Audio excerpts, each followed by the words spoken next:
Noura Ghaith has lived all her 10 years with HIV. She's one of more than 400 children, it's alleged, were deliberately infected with the virus by a Palestinian doctor and his team of Bulgarian nurses. When we're invited to weddings or dinners, people point at us. That's the HIV positive girl and that's her mother, they say. We're told that she can't eat from this plate or drink from that cup. We're isolated and devastated. Noura's life now depends on taking a toxic cocktail of antiretroviral drugs. All the children here and their parents believe they were victims of an experiment to find a cure for HIV. It seems an incredible claim and one that goes against international scientific opinion on the case. But here, they insist that each victim was injected with the same strain of the virus.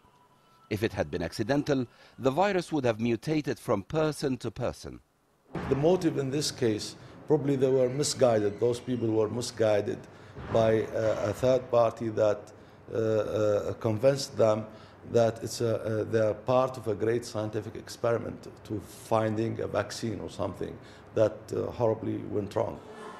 No one claims to know what organization is behind all this, apart from suggestions of foreign firms desperate to find a cure for HIV. So why choose this Mediterranean city for the so-called medical experiment? Well, the answer you get here is that Libya was under sanctions. With little travel in and out of the country, patients were an untainted sample. And if things go wrong, the eccentric leadership could be blamed. That any of these victims is willing to speak about what's happened to them is extremely rare in the Arab world.